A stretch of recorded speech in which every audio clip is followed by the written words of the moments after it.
Katika wasaa mwingine, karibu tena mtazamaji wa The World News katika kipindi hiki cha ulimwengu wa siasa. Bado uko nami Adam Hussein na bado tunakujuza mambo mengi yanayojiri katika ulimwengu, lakini wakati huu tunamtazama Rais Emmanuel Macron wa Ufaransa ambaye ameishutumu Marekani kwa kuingilia kati mataifa ya Magharibi na kuleta vitisho kwa mataifa hayo ya Magharibi. Bado kumekuwa na tofauti kati ya mataifa ya Magharibi dhidi ya Marekani. Macron ameshutumu Marekani kwa vitisho dhidi ya EU. Rais huyo amerudi nyuma dhidi ya vikwazo vya visa vinavyolenga maafisa kadhaa wakuu katika umoja huo, huku kukiwa na safu ya sheria za kidigitali. Vizuizi vya visa vya Marekani dhidi ya maafisa kadhaa wakuu wa Umoja wa Ulaya ni sawa na vitisho na kulazimishwa vinavyolenga kudhoofisha sera za kidigitali na uhuru wa umoja huo, Rais wa Ufaransa Emmanuel Macron amesema.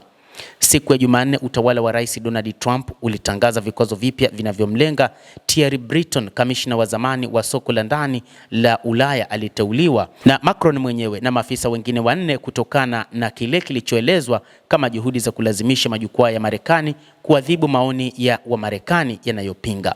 Kiini cha mzozo huo ni sheria ya masoko ya kidigitali ya EU na sheria ya huduma za kidigitali ambayo inaweka ushindani mkali na wajibu wa wazi kwenye majukwaa makubwa ya kimtandao, ikizingatiwa kwamba makampuni mengi kama hayo ikiwa ni pamoja na Microsoft, Google, Meta na Amazon yana makao yake makuu nchini Marekani. Maafisa wa Marekani wamedai kuwa mfumo huo ni wa kibaguzi. Breton haswa alikuwa miongoni mwa maafisa ambao walichukua jukumu muhimu katika kuanzisha kitabu cha sheria cha kidigitali cha EU. Mvutano unazidi kuongezeka baada ya tume ya EU kutoza faini ya kijamii ya Elon Musk. Hata hivyo, Umoja wa Ulaya umekuwa ukielezea namna ambavyo rais wa Marekani Bwana Donald Trump alivyokuwa mtu ambaye haendani na matakwa ya watu wa Ulaya wakati huu tangu kuingia madarakani. Hali ya wasiwasi inazidi kuongezeka baada ya tume ya Umoja wa Ulaya kulitoza faini la euro milioni 120 mtandao wa kijamii wa Elon Musk mapema mwezi Desemba chini ya sheria ya huduma ya kidigitali.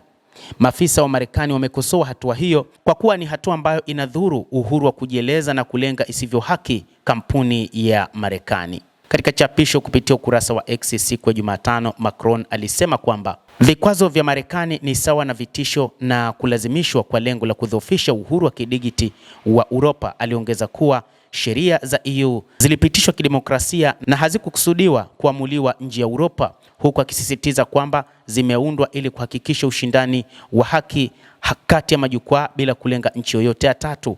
Tume ya Umoja wa Ulaya pia ililaani hatua hiyo ya Marekani, ikionya kwamba itajibu haraka na kwa uthabiti kutetea uhuru wao na udhibiti dhidi ya hatua zisizokuwa za msingi. Mgawanyiko kati ya Marekani na EU, ikiwa ni pamoja na sheria za kidigitali, ulimwagika katika mkakati mpya wa usalama wa kitaifa uliotolewa na Washington, na mnamo mwezi huu hati hiyo ilionya EU kwamba itakabiliwa na kufutwa kwa ustaarabu kwa sababu ya kukandamiza upinzani wa kisiasa, kuzuia uhuru wa kujieleza na kile kilichoelezea kama kukosa usawa wa kikanuni.